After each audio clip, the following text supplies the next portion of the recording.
All right, let's open up the pages of Volume 2 of Luisa Picaretta's writings. Now, right off the bat, this isn't some dry theological textbook. It's an incredibly intimate memoir of total surrender. What we're looking at is a raw, day-by-day account of a soul navigating a mystical relationship with the divine and documenting what has to be the most intense spiritual journey imaginable. So what actually compels a soul to expose its absolute most agonizing, hidden secrets to the entire world? That's really the driving tension of this whole text. In today's explainer, we're diving into this fierce internal struggle between human reluctance and absolute divine love.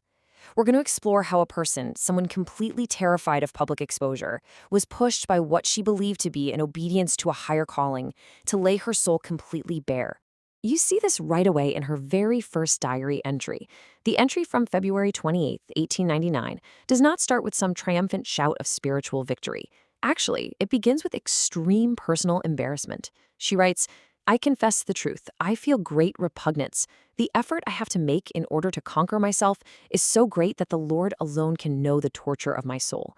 I mean, she is literally agonizing over her confessor's command to write all these visions down.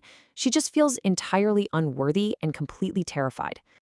But then there's this profound shift. She records Jesus' tender response to her panic. He asks, "What do you fear? Have I not assisted you the other times? My light will surround you everywhere." It's this really beautiful moment of reassurance. The text shows us that through the power of obedience, her paralyzing human fears actually begin to melt away, completely enveloped by a divine comfort that promises to guide her pen. And that sets up this fascinating, clear contrast that runs throughout the diary: human reluctance on one side and holy obedience on the other. Louisa is constantly wrestling with these dark, muddy feelings of personal unworthiness. She feels like a shadow, like absolute nothingness. But that reluctance is continually met and ultimately won over by the blinding, beautiful light of divine obedience. The text suggests that submitting to this obedience is exactly what unlocks her profound mystical experiences. So, how does she define the core concepts that pull her through this? Let's start with faith. According to her revelation, faith isn't just some intellectual belief or a checklist of rules. She defines faith as God Himself. She writes that just as material food physically sustains your body and becomes part of it, faith is the spiritual nourishment that feeds the soul. When a soul consumes this faith, it literally shares in the substance of the divine, fundamentally transforming the person to resemble God.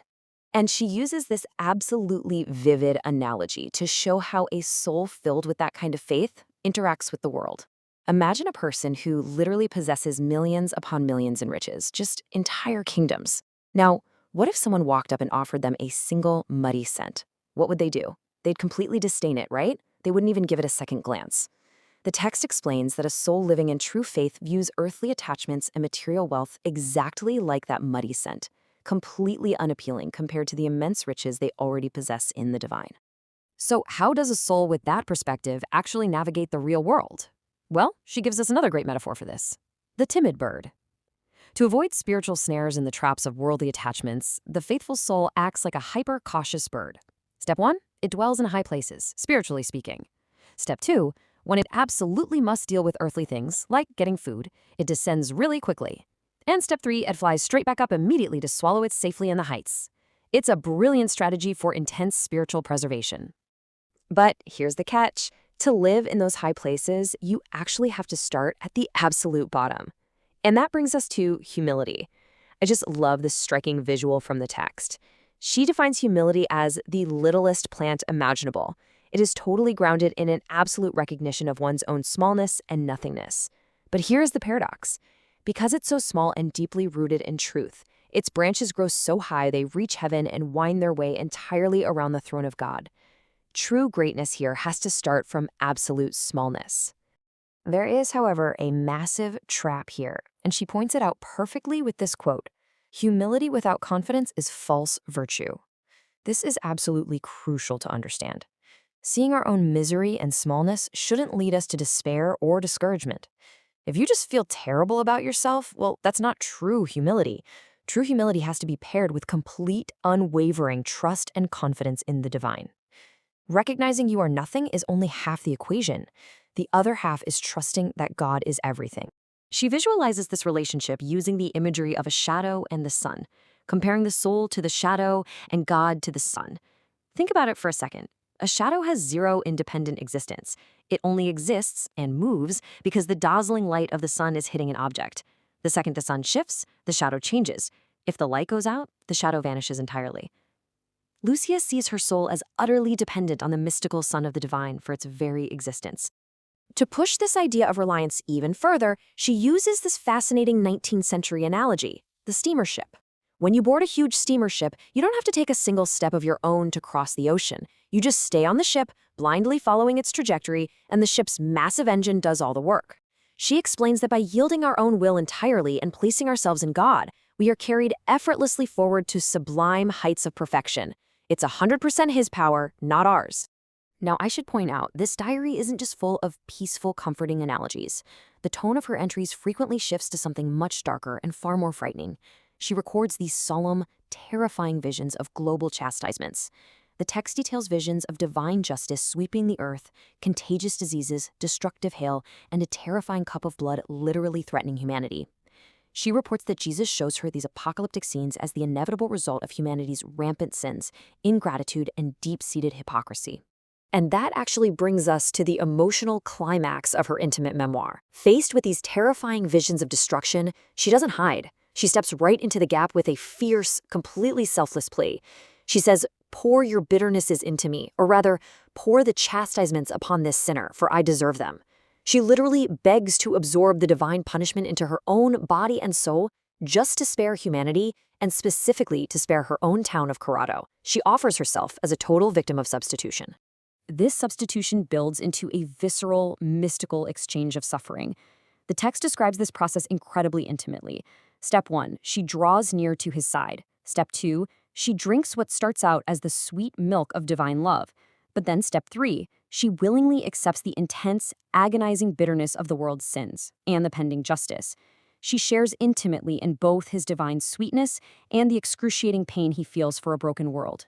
And through all of this intense suffering, she receives a profound realization about the nature of the cross.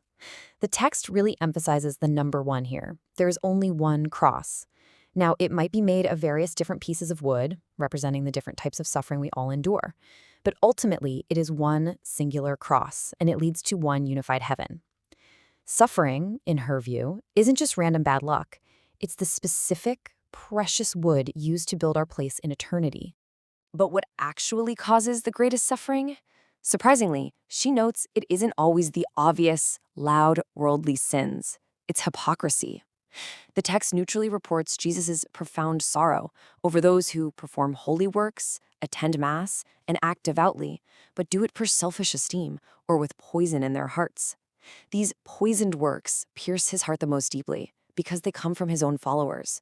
It's a really stark reminder that purity of intention, doing things solely for love, stripped of all ego, is all that truly matters. But right in the middle of all this chalk of bitterness and hypocrisy, we find this incredible arc back toward peace. Sweetness has the virtue of making things change their nature. It knows well how to convert bitter into sweet. This brilliantly illustrates how divine love actually operates in her life. It fundamentally transforms her paralyzing fear and her intense physical suffering into profound tranquility. The bitterness of the world is completely neutralized by the overwhelming sweetness of divine intimacy. And for anyone who fully embraces this life, who swims in faith, as she puts it, she details 3 spiritual joys. First, penetrating the things of God with absolute clarity. Second, actually feeling a deep boredom for purely earthly material things. And third, experiencing a total detachment from everything. This isn't some depressing emptiness, though. Rather, she explains that this total detachment is exactly what makes room for the most profound, naked spiritual joy. Ultimately, this turbulent diary of visions, fears, and apocalyptic warnings finds its resolution in pure love, ending with a very soft, concluding promise. I keep you in the shadow of my charity. My love keeps you concealed, everywhere and in everything. This is the ultimate resolution to Luisa's internal struggle. She realizes that despite her feelings of nothingness and despite all the horrors of the world, she is safely and eternally enveloped in an endless ocean of love. Which leaves us with one final thought to ponder today. We've seen a soul wrestle with her own unworthiness, face absolute terror, and ultimately surrender entirely. So the question remains for us. When faced with a call to completely abandon our own ego, will we choose the courage of love over our deepest personal fears? I'll leave you to reflect on that. Thanks for joining me on this explainer of the source material, and keep seeking to understand the profound depths of the world around and within you.